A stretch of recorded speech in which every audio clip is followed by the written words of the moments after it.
Hello my dear friends, my name is Subhakar Raju. I am from Betamcherla. I am a student of Angla Ignam. ఇప్పుడు నేను use to structure ని ఉపయోగించి Telugu వాక్యాలని English లోకి ఎలా translate చేయాలో చూపించబోతున్నాము.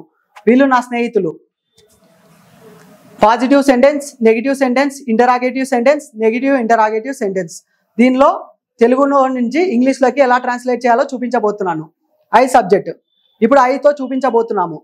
నేను సినిమాలు చూసేవాడిని. I used to watch movies. నేను సినిమాలు చూసేవాడిని కాదు. I did not use it to watch movies. నేను సినిమాలు చూసేవాడినా? Did I used to watch movies? నేను సినిమాలు చూసేవాడిని కాదా? Didn't I used to watch movies? ఇప్పుడు వి సబ్జెక్ట్ తో చూపించబోతున్నాము. మేము సినిమాలు చూసేవాళ్ళము. We used to watch movies. మేము సినిమాలు చూసేవాళ్ళము కాదు. We did not use it to watch movies. మేము సినిమాలు చూసేవాళ్ళమా? Did we used to watch movies? మేము సినిమాలు చూసేవాళ్ళము కాదా? Didn't we used to watch movies? ఇప్పుడు యూస్ సబ్జెక్ట్ ని చూపించబోతున్నాము.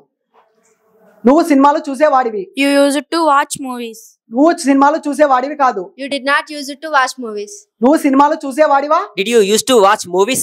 నువ్వు సినిమాలు చూసేవాడివి కాదా? Didn't you used to watch movies? ఇప్పుడు దే సబ్జెక్ట్ తో చూపించబోతున్నాము. వాళ్ళు సినిమాలు చూసేవాళ్ళు. They used to watch movies. వాళ్ళు సినిమాలు చూసేవాళ్ళు కాదు. They did not use to watch movies. వాళ్ళు సినిమాలు చూసేవాళ్ళ? Did they used to watch movies? వాళ్ళు సినిమాలు చూసేవాళ్ళు కాదా? Didn't they used to watch movies? ఇప్పుడు ఈ సబ్జెక్ట్ తో చూపించబోతున్నాము. అతను సినిమాలు చూసేవాడు. He used to watch movies.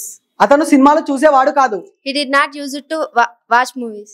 అతను సినిమాలు చూసేవాడా? Did he used to watch movies? అతను సినిమాలు చూసేవాడు కాదా? Didn't he used to watch movies? ఇప్పుడు సి సబ్జెక్ట్ ని చూపించబోతున్నాము. ఆమె సినిమాలు చూసేది. She used to watch movies. ఆమె సినిమాలు చూసేది కాదు. She did not use to watch movies. ఆమె సినిమాలు చూసేదా? Did she used to watch movies? ఆమె సినిమాలు చూసేది కాదా? Didn't she used to watch movies? చూసారు కదా ఫ్రెండ్స్, మేము ఇప్పుడు మీకు చిన్న టాస్క్ ఇవ్వబోతున్నాము. సబ్జెక్ట్ వచ్చేసి హీ. అతను అబద్ధాలు చెప్పేవాడు. అతను అబద్ధాలు చెప్పేవాడు కాదు. అతను అబద్ధాలు చెప్పేవాడా? అతను అబద్ధాలు చెప్పేవాడు కాదా? ఈ 4 వాక్యాలని తెలుగు నుండి ఇంగ్లీష్లోకి ట్రాన్స్లేట్ చేసి కామెంట్ బాక్స్లో మెన్షన్ చేయండి. Thank you so much friends.